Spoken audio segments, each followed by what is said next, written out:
Olá, ouvintes e leitores, sejam bem-vindos a mais uma leitura bíblica comentada do Ictus Podcast. Eu sou o Thiago André Monteiro, @vulgutan, estou aqui com o Thiago Moreira e a Carol Simão para a gente conversar sobre o longuíssimo, porém não complicado, capítulo 41 do livro de Gênesis. Tudo bem? Tudo bem. Oi, pessoal, aqui é a Carol Simão e hoje sim a gente vai ver que quem espera sempre alcança, e alcança belamente, hein? Eu tô esperando ainda, viu, Carol? Tô esperando. Vamos esperar uma semana aqui no episódio pro outro, né? Olá, pessoal, Gênesis 41. Então, uma grande virada aqui na vida de José. Capítulo muito importante para a história e que vai começar a dar algumas pistas do que vai acontecer ainda mais para frente na história de José. Muito bem, a gente decidiu quebrar esse texto em 4, né? A NVT, pelo menos a Bíblia de Estudo da NVT, quebra ela em 5. Mas a gente achou demais, então a gente vai suprimir a última quebra e fazer a leitura em 4 trechos. No primeiro trecho a gente vai até o verso 13, no segundo trecho a gente vai até o 36, depois até o 46 e aí até o final. A Carol sugeriu que a gente fizesse a leitura hoje em ordem alfabética, então ela se deu mal e vai ler 2 vezes. Eu não gosto de ler a Bíblia. É, né? Falando em NVT, eu queria agradecer, como sempre, a Mundo Cristão por ter emprestado essa tradução pra gente usar nesse projeto.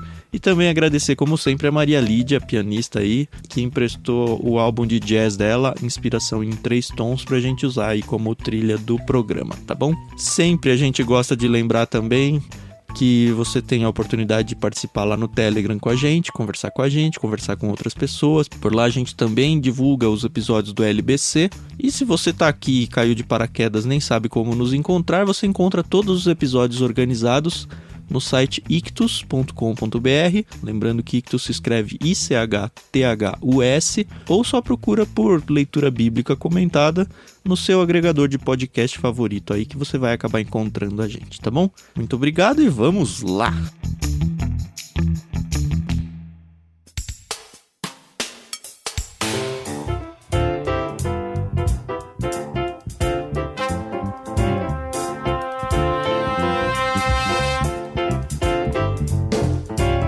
Beleza. Desculpa aí, ouvinte, se dessa vez vazar o áudio do meu pequeno, mas faz parte.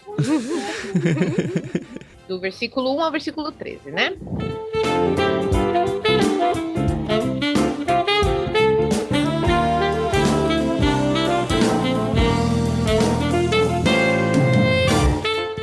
Dois anos inteiros se passaram e o faraó sonhou que estava em pé na margem do rio Nilo.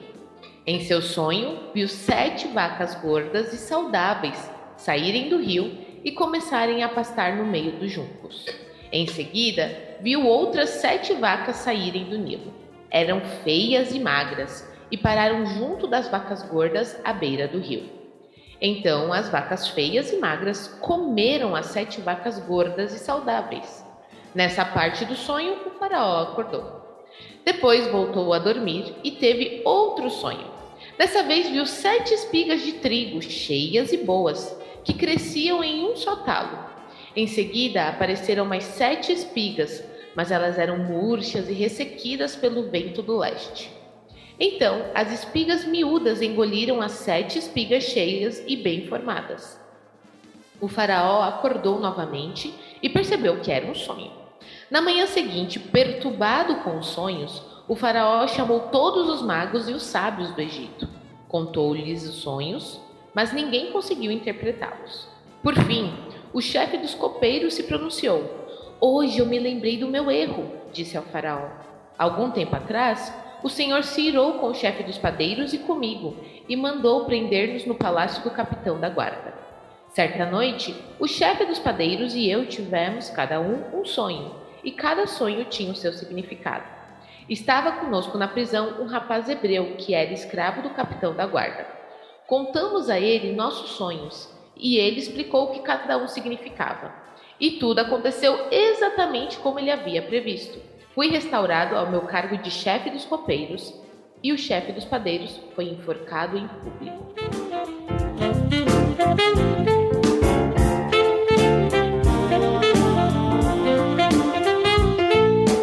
Antes da gente entrar na história, que basicamente é um replay do que foi o capítulo anterior, né?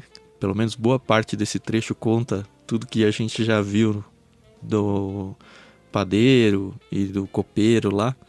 Uma coisa que sempre me deixou meio confuso, isso desde criança, é esse negócio das vacas saindo do rio. Não sei se isso incomodava vocês.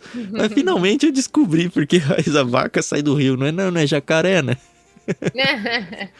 Mas é porque as vacas, elas ficavam imersas, pelo que eu vi em alguns lugares, elas ficavam imersas deixando só a cabeça, quase como um hipopótamo, assim, por causa do calor e por causa das moscas. Então elas ficavam ali, e tem os juncos, então deve ser meio que...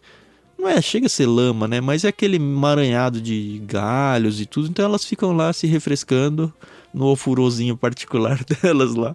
E aí era comum para os egípcios verem as vacas saindo do rio Nilo, né? Para ir buscar alimento, né? É estranho pra gente mesmo, porque a gente sempre vê esse tipo de animal em montanha, né? Numa região, né? Seca, de né? terra mesmo, né? Plana, né? Seca. E chama a atenção mesmo, e eu não sabia disso também. Eu descobri isso nos comentários aqui, de que no Egito era comum, por causa do calor, por causa das coisas, como foi dito, aí a vaca ficar se refrescando lá no Nilo, né? Não, pra mim isso não é estranho. O estranho é as 7 vacas magras comerem 7 vacas gordas. Primeiro é uma vaca comer a outra, né? Vamos combinar. Talvez não seja tão absurdo quanto uma espiga comer a outra, mas ok. E lembrando que o rio Nilo, ele era um rio, né, muito influente e fluente, né, no sentido de que ele dava vida ao Egito, né? Tanto é que o sonho, ele acaba sendo até estranho pra gente, porque a gente já passou por vários episódios da vida de Abraão, por exemplo, que a gente narrou, né, falou que o Egito era o local onde geralmente as pessoas fugiam quando tinha fome. E vai acontecer, né? Justamente por causa do Nilo. Só que agora o próprio Egito vai passar por uma questão de fome, o que era muito raro. Né? Aconteceu algumas vezes na história, mas era muito raro justamente por causa, né, do Nilo, que dava o necessário para a plantação, né, para toda a questão da região ali, da agricultura. Então, o sonho já nos é meio que assustador, ou a interpretação dele, como a gente vai ver depois, porque se a maior nação da Terra vai passar por fome, imagine as demais, né?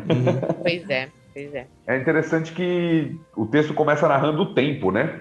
2 anos se passaram entre o capítulo 40 e o capítulo 41. Ou seja, desde que José interpretou o sonho lá do copeiro, do padeiro, e que ele tinha pedido, lembre-se de mim e tal, passaram-se 2 anos. Então, imagine 2 anos numa prisão, né? A gente fala assim, nossa, o tempo passa rápido, 2 anos não é nada. Depende do lado da porta que você tá, né? Exatamente. Para alguém que está preso lá na expectativa, falou, lembra de mim e tal, o que será que o copeiro... Será que o copeiro lembrou? Será que lembrou e não adiantou nada? Ninguém quer saber de mim? 2 anos passaram nessa angústia, né? Teve um episódio que a gente ficou na dúvida de quanto tempo passou aqui e ali. A gente vai ver nesse capítulo que José vai ser mencionado com 30 anos, né? E a gente viu que quando ele foi vendido lá pelos irmãos, ele tinha 17. Então ele ficou na cadeia no mínimo de 28 a 30 anos. Eu acredito que bem mais. E sei lá, mas assim, eu acho que ele ficou uns bons anos lá no Potifar. E ele também ficou uns bons anos na cadeia antes dos 2 serviçais lá entrarem e saírem.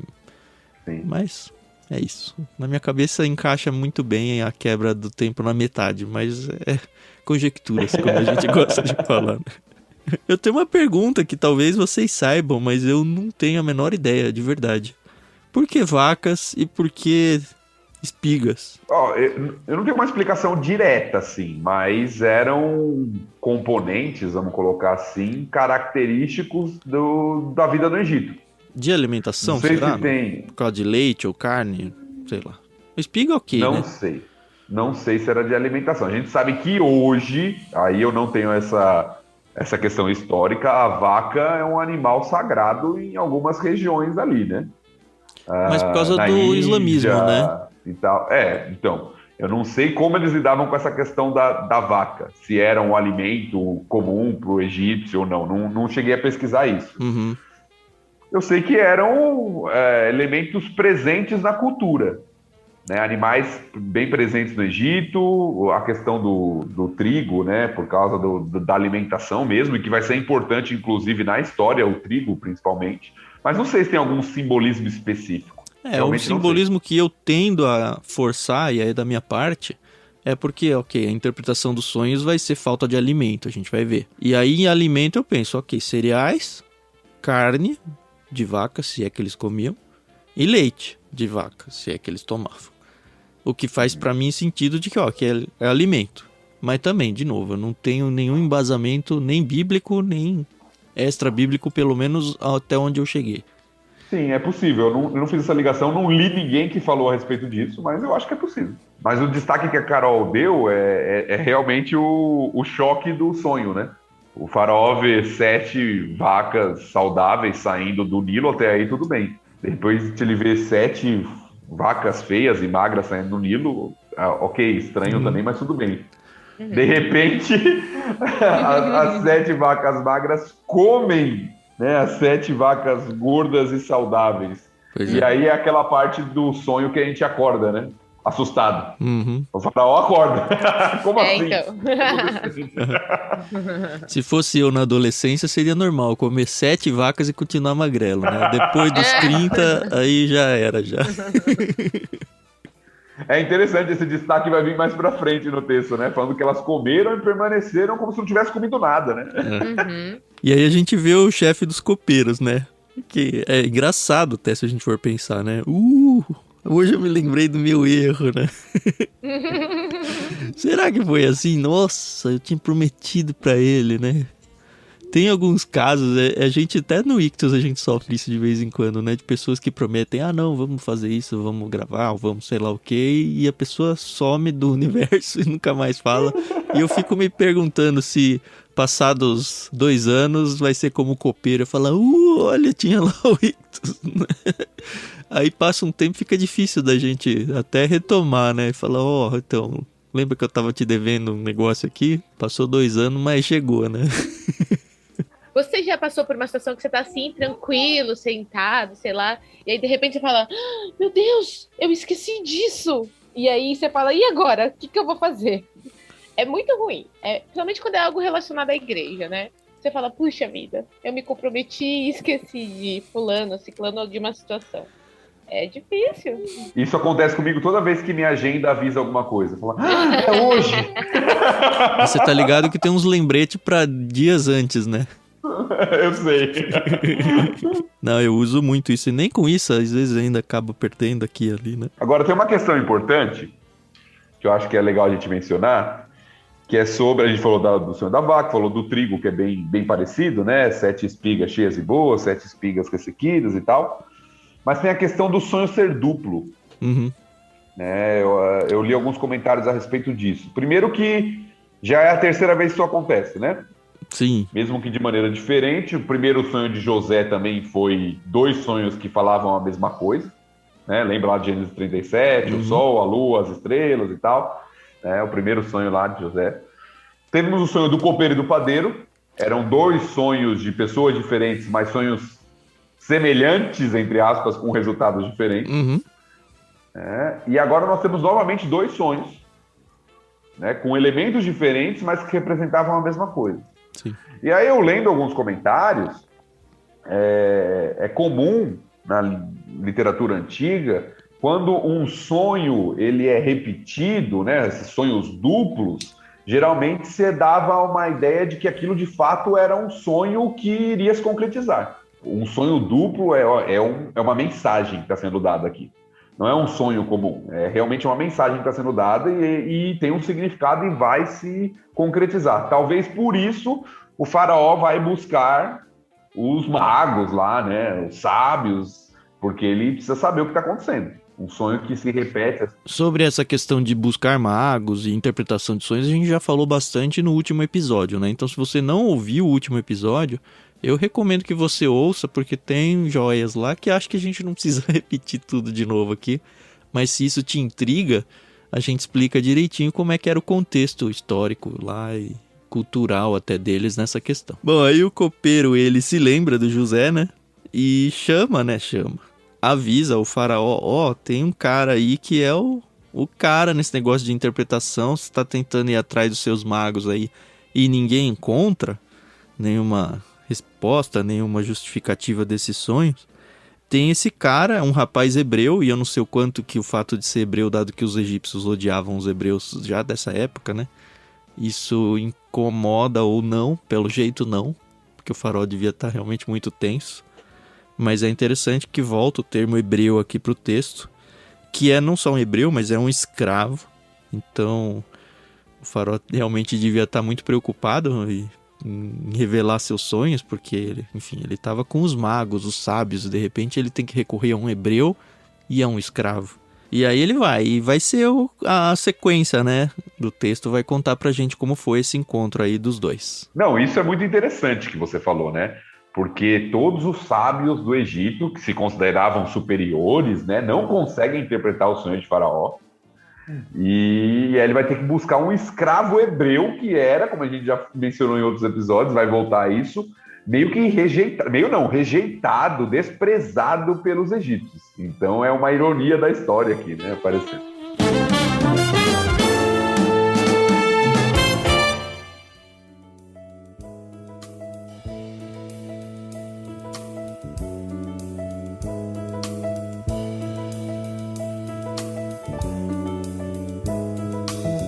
Então eu vou fazer a leitura do segundo trecho a partir do verso 14 até o verso 36.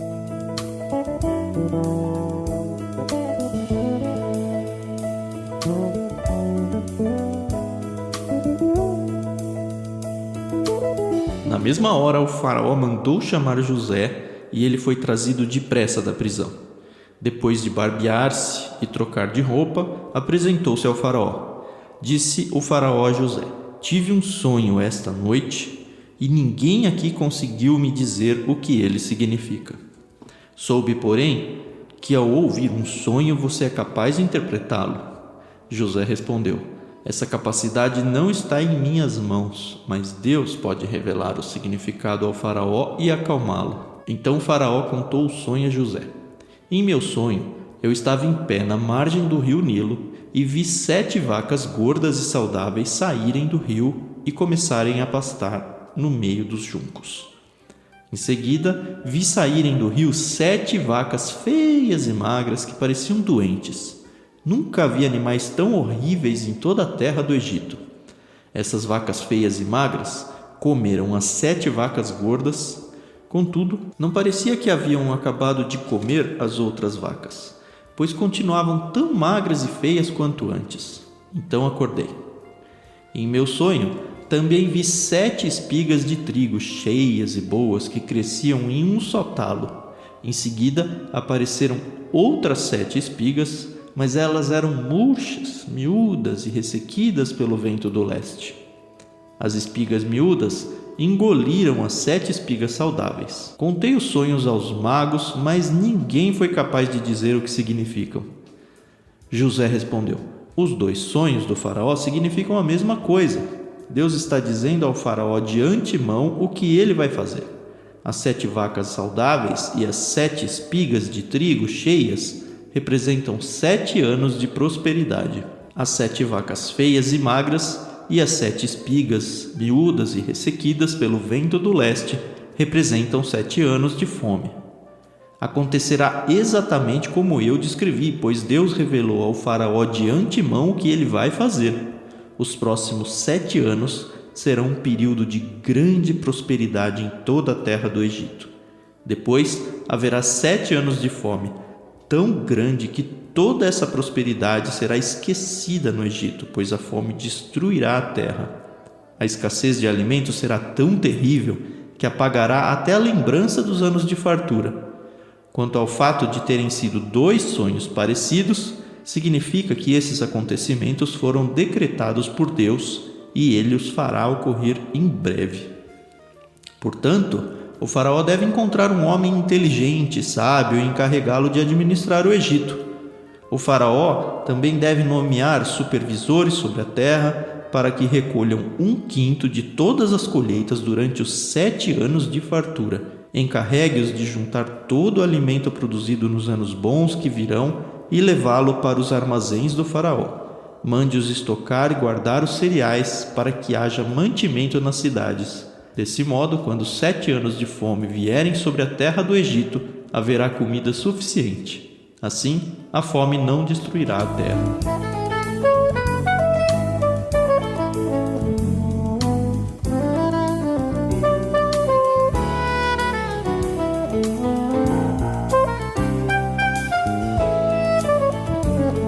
Um trecho longo, repetitivo, porque conta de novo o sonho, tintim por tintim, e a gente já mencionou isso um pouco no passado. Eu acredito que muito para fixar mesmo aquilo que foi dito, também para ressaltar, para dar um grande destaque aí ao sonho, isso tanto como uma característica da literatura hebraica.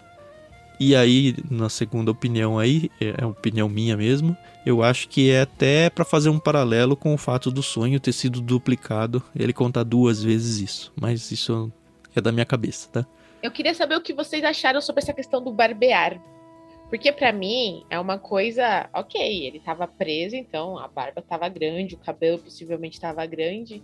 E aí quando eu fui estudar, eu vi que não é só por uma questão de estar apresentável ao faraó, né? Mas era um costume egípcio, né? Os egípcios se barbeavam, e é interessante que é o contrário dos hebreus, que cultivavam a barba, né? E esse barbear, muitas vezes, o que alguns sugerem, envolvia até cortar o cabelo. A careca, né? Se você já assistiu algum filme, né, que conta esses filmes, né, de múmias, de filmes que falam da história do Egito e tal, você vê que a maioria dos egípcios, eles eram totalmente sem pelo. Pelo menos bem lá. As autoridades. Por quê? Porque era um sinal para eles de... era o costume, era a cultura do Egito. Então, se você se apresentar diante do faraó, você teria que ter uma aparência ali, né? Então, é uma espécie de tentar passar José um pouco mais aceitável na cultura egípcia, sendo um hebreu, né? Ele está agora parecido com um egípcio. Tanto é que quando você vê nos filmes, geralmente eles usam aquelas coisas na cabeça mesmo, aqueles panos, né, diferentes e tal, e geralmente eles são carecas, né? Eu acho que isso lá na frente vai ajudar os irmãos a não identificarem tão facilmente o José. Exato. Se bem que ele foi vendido com 17, provavelmente ele não tinha barba ainda, né, mas... ou já tinha, né? Tem um adolescente de 14 anos aí, tudo barbudo. Aquele bigodinho manchadinho, né, bonito. O Fernando fala que é o bigode de piscina. Dá pra ver o fundo. E aí Faraó fala pra ele: você é capaz de interpretá-lo, né? Eu soube que você é capaz de interpretá-lo. E aí José dá aquela resposta que a gente já viu no capítulo anterior também, né? Essa capacidade não está em mim, mas em Deus, né? É de Deus que provém as interpretações, ele falou no capítulo anterior, né? E agora ele novamente coloca o mérito em Deus, né? É interessante esse crédito que ele dá. Primeiro, por ele não se exaltar. Mas segundo, porque quem contou pro faraó foi copeiro. E o copeiro já tinha ouvido, olha, não é do José, é de Deus. Mas, aparentemente, o telefone sem fio aí se perdeu, né? Mas o José foi lá e contou de novo, ó, esse negócio é de Deus. E a gente vai ver na sequência, que a gente ainda vai ler, que de uma certa forma o faraó entende, olha, esse Deus é forte, né? Esse Deus aí é poderoso. Mas calma, a gente ainda não leu esse trecho aí. Né? Eu fico pensando assim, na questão de quando José interpreta o sonho, que assim, hoje em dia, quando as pessoas falam assim, sonhei com isso, eu não sei se hoje em dia os sonhos têm os mesmos significados que tinha antigamente, ou o mesmo peso na vida das pessoas, mas o que me deixa intrigada assim é que o faraó acredita, né? Olha, realmente, faz sentido o que ele tá falando, né? Vai acontecer isso. Ele tava em busca de algo, né? Ele tava atrás dos magos pela interpretação, alguém deu uma interpretação que casa com aquilo que ele sonhou, né? E eu acho que a grande moral da história aqui, né, de todo o relato de José, é a mão invisível de Deus coordenando os acontecimentos, né? Sim, verdade. Então Deus faz o faraó sonhar, né? Deus fez os irmãos venderem José de alguma forma lá para ele estivesse no Egito. Deus fez com que o copeiro e o padeiro fossem para a prisão, Deus fez com que eles tivessem um sonho. Então Deus vai orquestrando a história e quando a gente chegar mais para frente, daqui a alguns capítulos, nós vamos ver José reconhecendo isso. Isso aí me lembrou o livro que a gente tá lendo, Carol. Não sei se você pescou isso aí, do Oração da Noite, do T.C. Warren. Isso é um negócio que ela colocou lá, que é assim, mais uma daquelas coisas óbvias da vida e a gente nunca para realmente pensar nela, né? A gente tem a variável tempo na nossa vida como algo que nos cega, é o que ela defende lá. Que é como se nós estivéssemos andando num escuro total e tivesse só uma fonte de luz muito pequena, uma vela ou alguma coisa que a gente enxerga 1, 2 passos para frente no máximo. Mas a gente não tem a menor ideia do que está em volta. E essa é a variável tempo na nossa vida. O tempo faz com que a gente consiga, assim, planejar a nossa vida, não o tempo, né? Mas a gente consegue, sim, tentar de alguma forma planejar, mas a gente só enxerga 1 passo para frente, 2 no máximo. E a gente não tem ideia de onde vão as coisas. Só que é o que o Thiago estava falando, Deus enxerga o todo, ele enxerga o mapa onde todo mundo está caminhando, cada um com a sua velinha.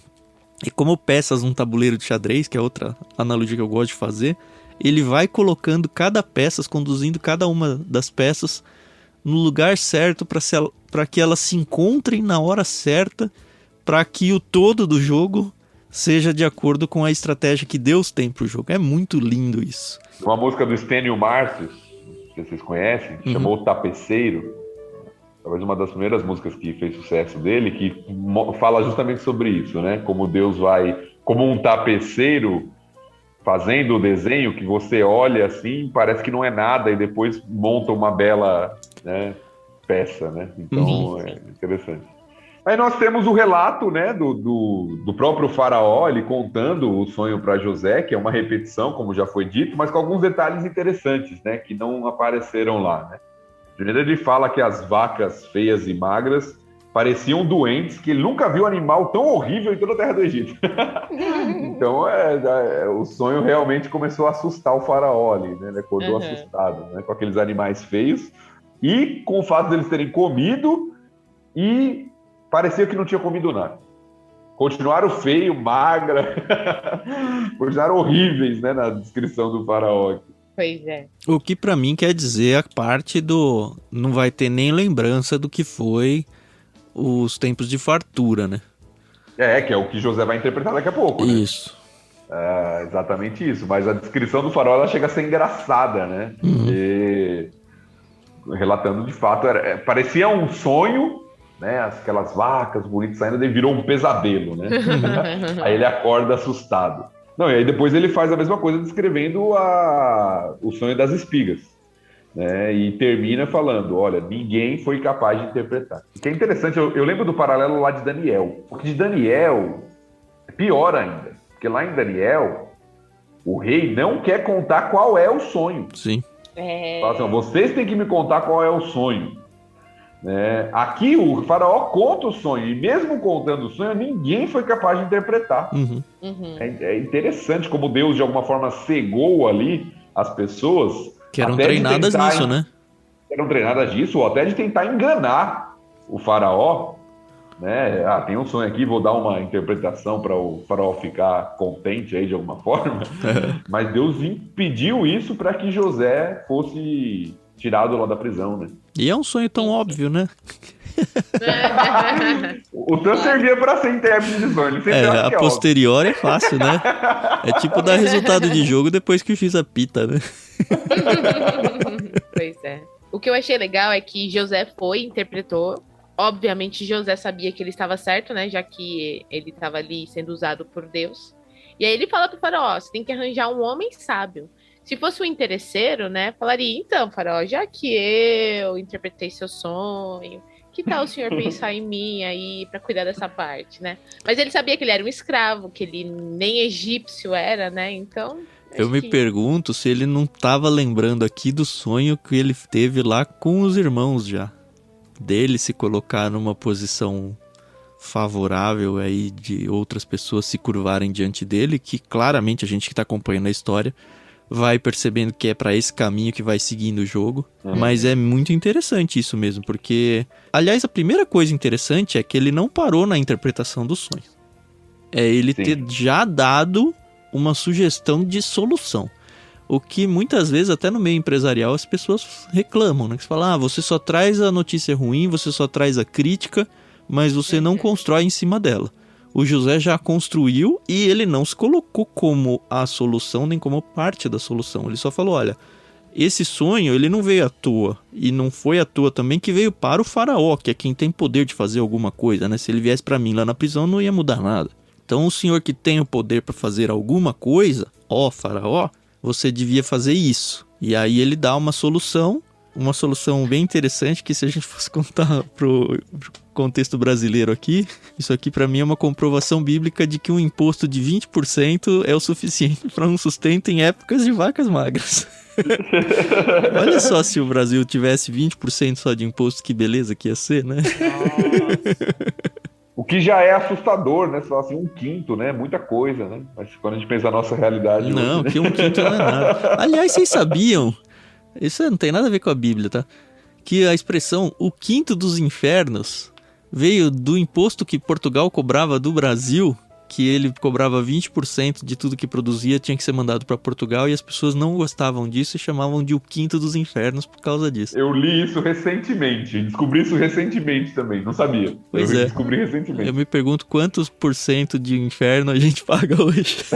Acho que é um pouco mais de 1/5. Pois é. Deve ser 1/5 dos céus, né? O resto fica pro governo, a gente fica com 1/5. Falando sobre a questão lá do sonho duplo, né, que a gente mencionou anteriormente, lá no versículo 32 ele fala, né, quanto ao fato de terem sido 2 sonhos parecidos, significa que esses acontecimentos foram decretados por Deus. E ele os fará ocorrer em breve.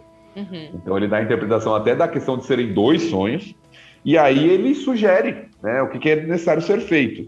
Arrumar um homem sábio, nomear supervisores sobre a terra, recolher 1/5 das colheitas, juntar o alimento nos anos bons, né, aqueles contos infantis, né, da formiga, né, que guarda o alimento e tal. José se mostra de fato como um homem sábio. E ele é novo, né? Novo, 30 anos, né, o que pra gente pode parecer na nossa cultura uma idade, né, normal, assim, para alguém ser responsável e tudo, mas se a gente for lembrar na cultura antiga, o valor estava muito mais no ancião. Né, no mais velho. Tanto é que, isso bem mais para frente já na história, né, mas no próprio ministério de Jesus, o fato de Jesus começar seu ministério com 30 anos tinha um simbolismo também, porque começar tão jovem às vezes não era tão fácil e tão reconhecido na cultura, né? Mas se a gente for pensar na vida do José até aqui, ele foi treinado para isso, né? Ele cuidava das ovelhas, ok, é um início de administração lá dos pais, mas lembra, ele foi para a casa do Potifar e ele foi treinado para administrar toda a casa dele. Depois ele foi para a prisão e foi treinado para administrar toda a prisão.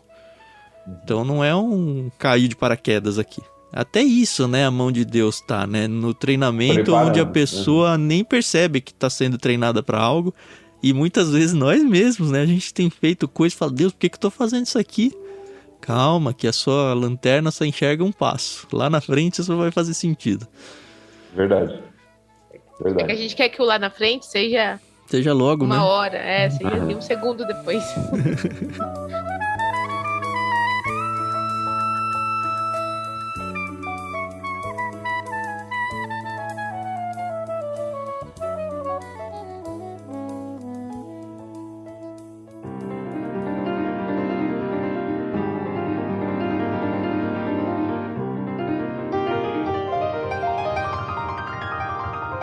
E eu acho que pra gente seguir na conversa, a gente tem que continuar lendo, Thiago. Então vamos lá, versículos 37 até o 46, nossa terceira, penúltima quebra aqui, diz o seguinte.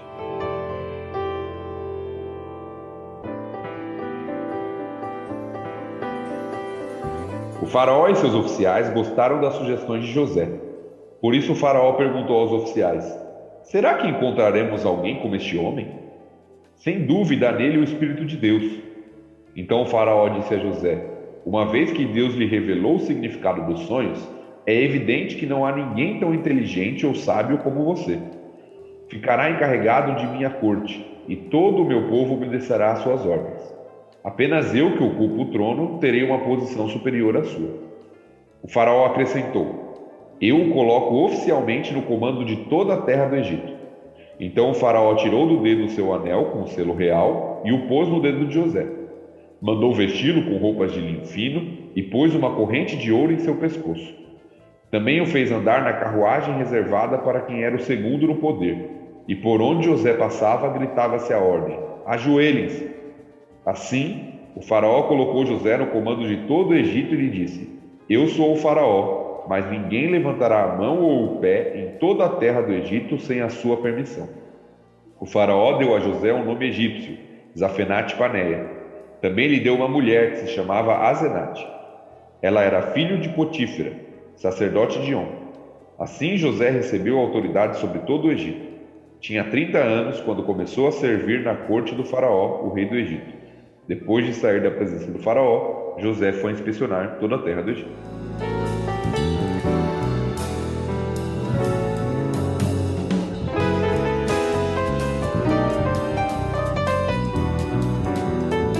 Eu acho muito impressionante isso tudo, cara. Muito, assim, muito fora da curva tudo que aconteceu. Não, sabe o que eu fico pensando?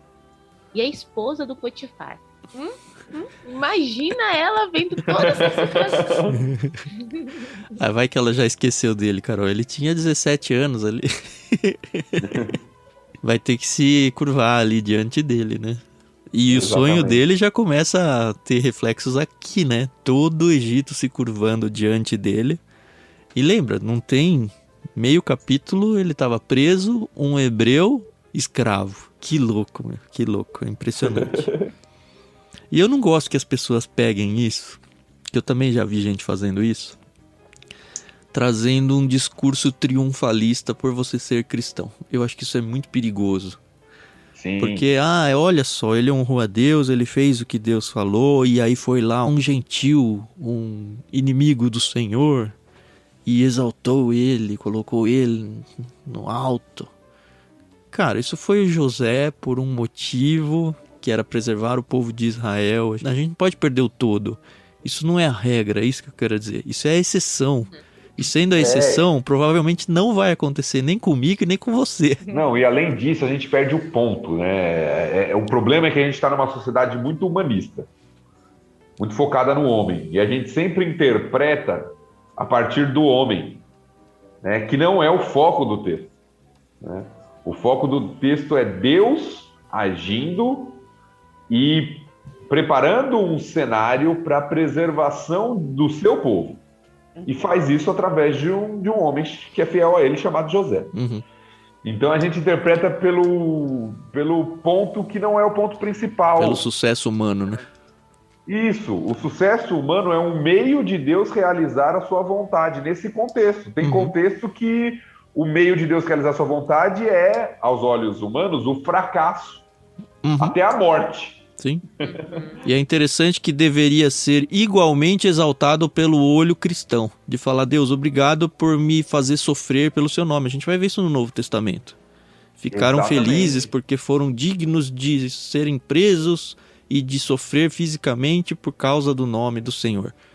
Aqui o José, aqui é fácil, né? Ficar digno, se sentir honrado por Deus e grato porque Deus me exaltou. Mas o objetivo não é me exaltar, o objetivo é outro. Eu só tô no meio do caminho aqui. O que me surpreende não, que eu acho muito interessante no texto, são as expressões de Faraó, né? Logo no comecinho. Como ele está impressionado com José, né? E com Deus até, né? Sim, sim. Será que encontraremos alguém como esse homem?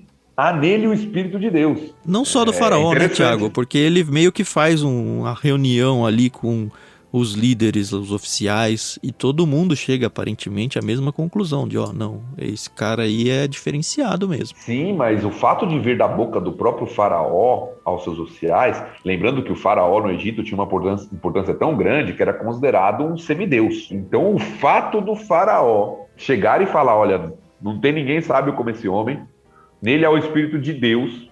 Então imagine, alguém que era considerado como Deus por alguns egípcios, como um semideus, fala, ó, nesse homem há o Espírito de Deus. Você vê a importância do testemunho que José deu aqui, quando ele fala, ó, a interpretação vem de Deus, não sou eu não.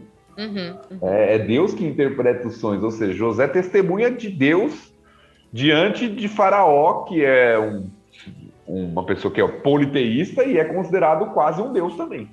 Para alguns, um deus. O Faraó se converteu aqui, ô Thiago? Eu creio que não. Eu também acho que não. Mas é interessante. Mas porque ele ficou impressionado, ele ficou. Né? José foi do lixo ao luxo, né? Ganhou até uma esposa. É interessante, né? Que ele tem que perder o nome hebreu dele, né? Ele vai ser um governante, ele vai ser um líder. Ok, agora você tem que ter um nome egípcio. Ele ganha uma esposa. E é interessante, porque a gente já viu aí em alguns capítulos para trás, né?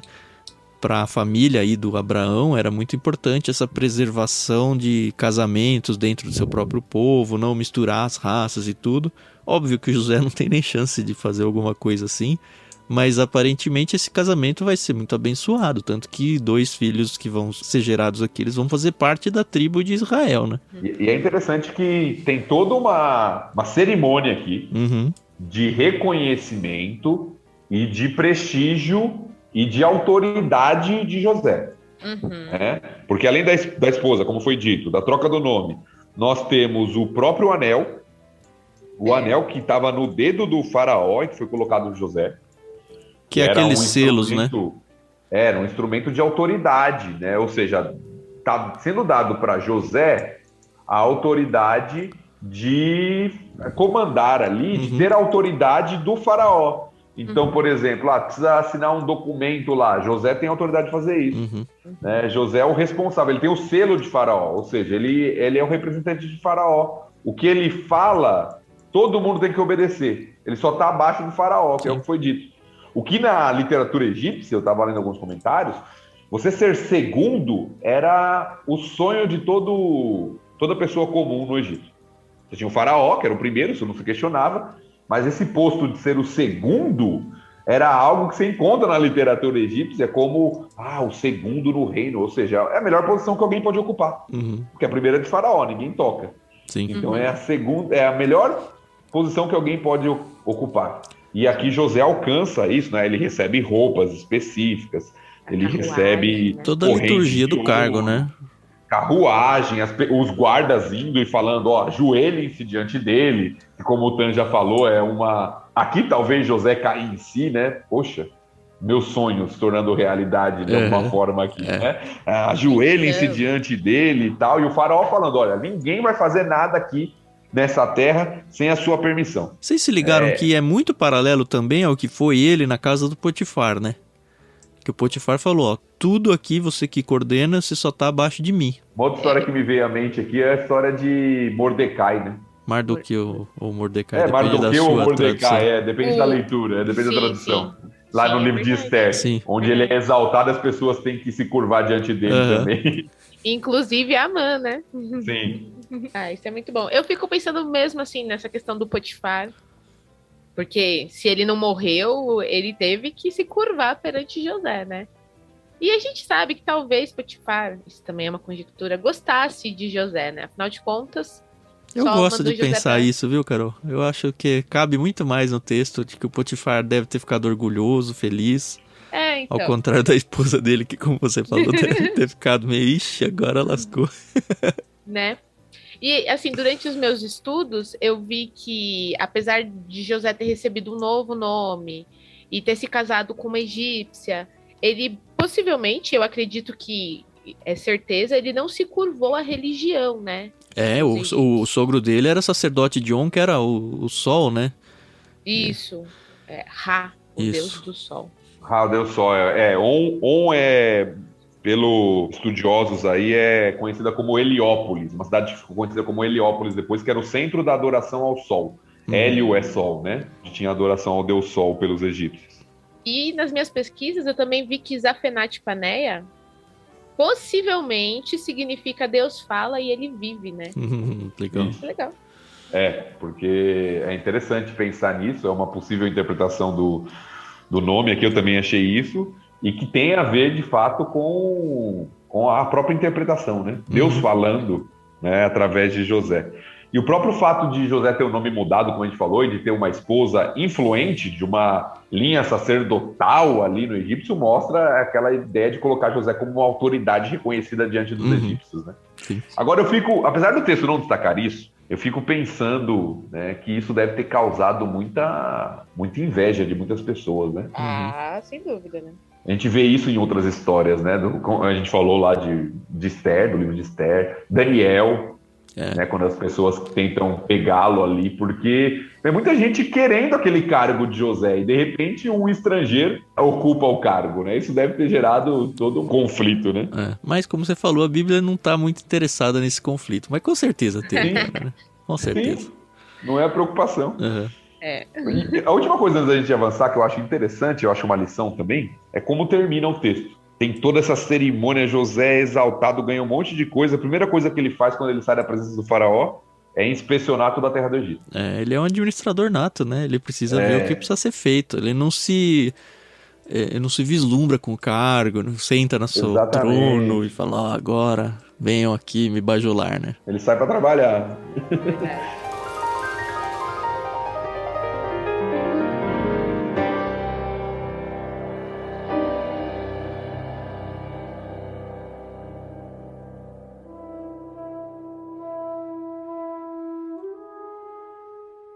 Vai lá, Carol, sua vez de encerrar tudo. Beleza, então vamos lá.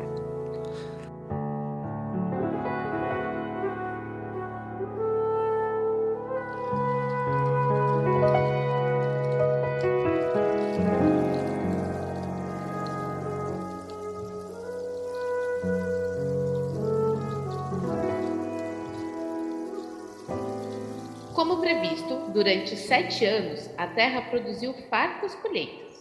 Ao longo desse tempo, José juntou todas as colheitas do Egito e armazenou nas cidades os cereais produzidos nos campos ao redor. Armazenou uma quantidade imensa de cereais, como a areia do mar. Por fim, parou de manter registros, pois havia demais para medir. Durante esse tempo, antes do primeiro ano de fome, José e sua mulher Asenate, filha de Potífera, sacerdote de On, tiveram 2 filhos. José chamou o filho mais velho, de Manassés, pois disse: Deus me fez esquecer todas as minhas dificuldades e toda a família de meu pai. José chamou o segundo filho de Efraim, pois disse: Deus me fez prosperar na terra da minha aflição. Por fim, terminaram 7 anos de colheitas fartas em toda a terra do Egito, e começaram 7 anos de fome, como José havia previsto. A fome também afetou as regiões vizinhas, mas havia alimento de sobra em todo o Egito. Depois de algum tempo, porém, a fome também se espalhou pelo Egito. Quando o povo clamou ao faraó para que lhe desse alimento, ele respondeu a todos os egípcios: Dirijam-se a José e sigam as instruções dele. Quando faltou alimento em toda parte, José mandou abrir os armazéns e vendeu cereais aos egípcios, pois a fome era terrível em toda a terra do Egito. Gente de todos os lugares ia ao Egito comprar cereais de José, pois a fome era terrível no mundo inteiro.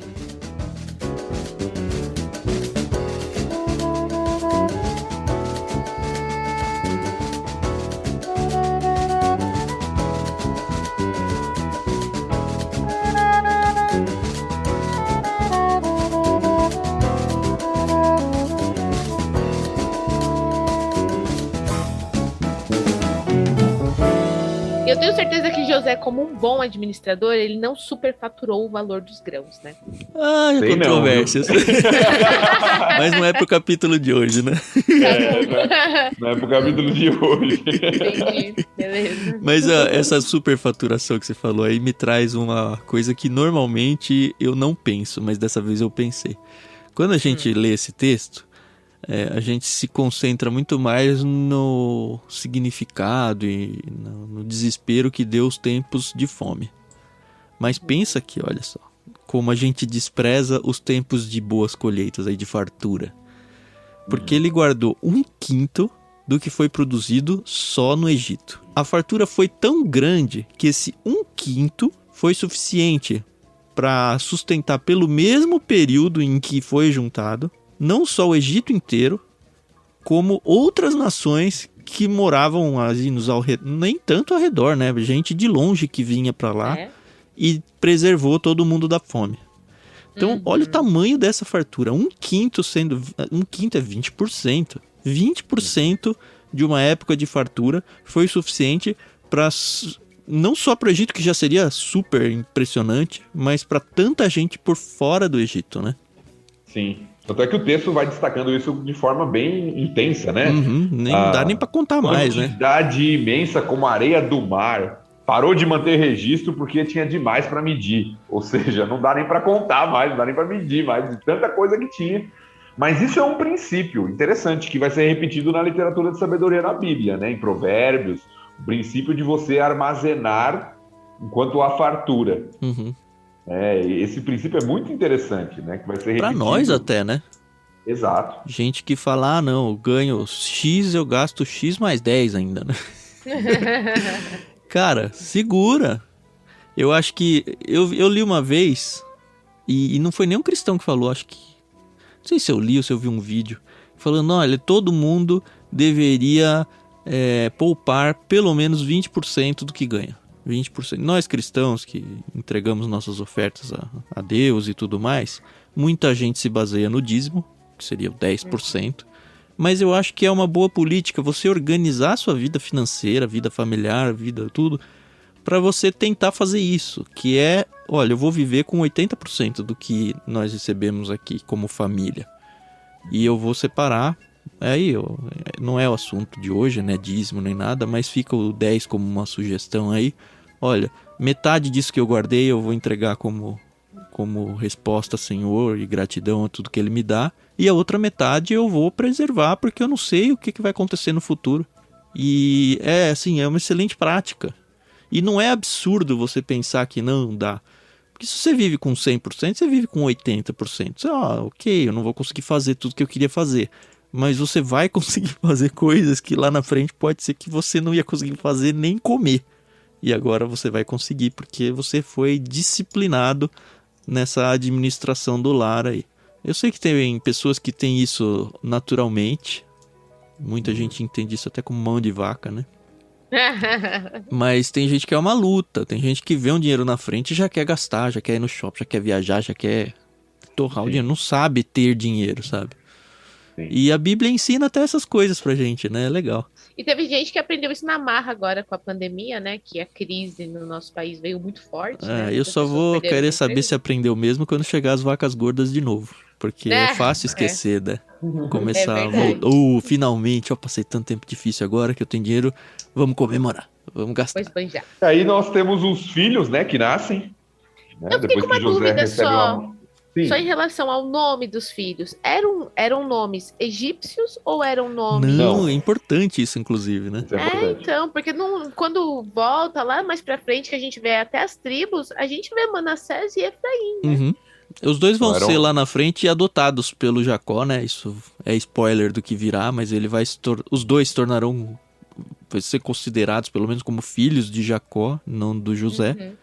E esse negócio dele ter colocado o nome hebreu é muito interessante, porque ele tinha tudo para não dar nomes hebreus. Ele foi ignorado, ele foi vendido pelos hebreus. Ele podia ter uma mágoa muito grande. Ele foi exaltado pelos egípcios. A esposa dele era egípcia. O sogro dele era um sacerdote egípcio. No entanto, ele fala, não, eu vou preservar aqui porque eu, José, sou hebreu. E os meus filhos vão ser hebreus no nome. Eu achei isso muito lindo. E passa batido facinho, né? E é interessante, né? Porque, de fato, isso que o Tan falou, e outra coisa que me veio à mente, porque eu não lembrava realmente que Manassés e Efraim eram filhos de uma egípcia. Eu não lembrava disso. Né? Quando eu li essa história que eu relembrei. Porque quando a gente lembra de um Deus que vai acolhendo os gentios no seu povo, geralmente a gente lembra lá de Raabe, a gente lembra de Ruth. Mas muito antes disso nós temos aqui já, né? Duas tribos, elas são uma descendência que não é totalmente do povo hebreu. Puro, né? É o casamento misto aqui, né? Então, e você vê como na história, e no Novo Testamento está forte, como os judeus, eles desprezam os gentios, né? Mas como Deus acolhe o gentio arrependido, né? O convertido, aquele que que se achega, né? É interessante. Tem uns nomes, né, que a gente sempre destaca, que é importante. Manassés, Deus me fez esquecer todas as minhas dificuldades, toda a família de meu pai. O som ali é parecido com o verbo que tem a ideia de fazer esquecer. E Efraim, que é Deus me fez prosperar na terra da minha aflição, que também o nome é semelhante à pronúncia de frutífero, né, de prosperar, né, de ser frutífero. E aí a fome chega, né? A fome chega, tem que abrir as comportas aí, que não são as comportas do céu, mas pelo menos em nível 2 né? Porque veio de lá a informação, pelo menos. Não só a informação, mas o administrador, né? Veio das mãos do Senhor. E aí as pessoas começam a vir, e que eu acho que é só um estender de toalhas para voltar ao cenário a família do Jacó aí, que é o que vai acontecer muito em breve aí.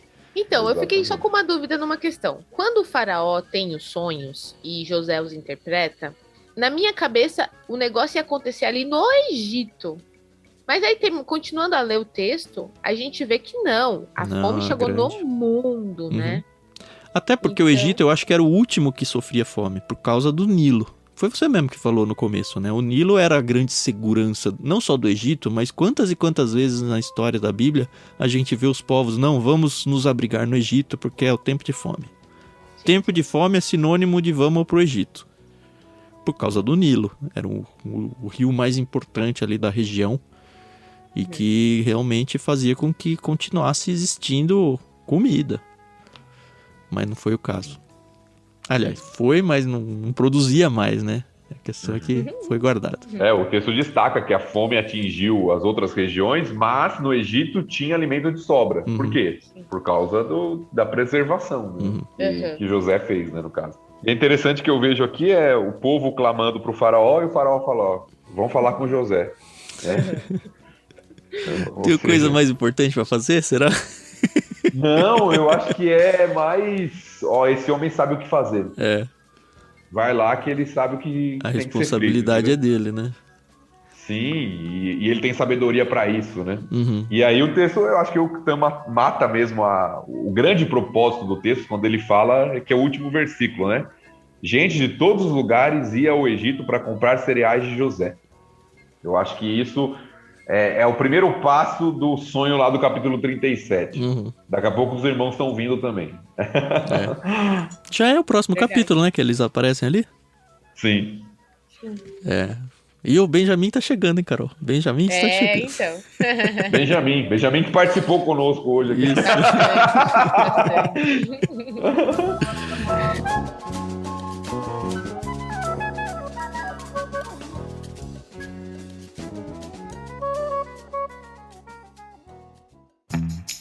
É isso, mais uma vez a história para num momento gancho aí, né? Bem estilo novela, seriado aí. E que legal, né? A gente tá avançando bem, estamos chegando no finalzinho já do livro. E a história vai continuar tão empolgante quanto já está. Espero que você esteja empolgado ouvindo isso, tão empolgado quanto eu, pelo menos, e acredito que a Carol e o Thiago também, em ler e estudar esses textos, e em trazer alguns insights para a cabeça, que por mais que seja um texto que a gente já leu e releu várias vezes, já viu essa história sendo contada no teatro da igreja, no filme da Disney, em tudo quanto é lugar, a Carol na novelinha lá da TV, né?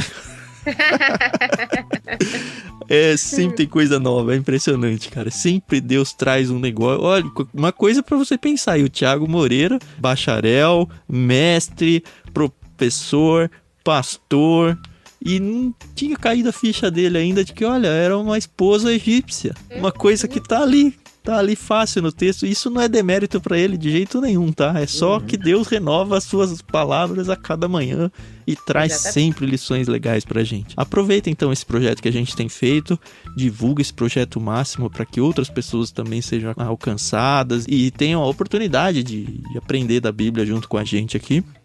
E não esquece de participar lá no Telegram, a gente adora ouvir a palavra de vocês, tá bom? Obrigado mais uma vez, semana que vem a gente volta. E até mais. É isso aí, pessoal. A gente agradece muito aí a paciência, a audiência de vocês e espero que vocês estejam se divertindo e aprendendo tanto quanto nós. Então a gente se ouve no próximo episódio. Até mais. É isso aí, pessoal. Obrigado aí por mais um programa junto conosco. Espero que esteja encorajando você a estudar a palavra, porque realmente isso é muito bom e a gente vai sempre aprendendo juntos. Gênesis 42, nos vemos semana que vem.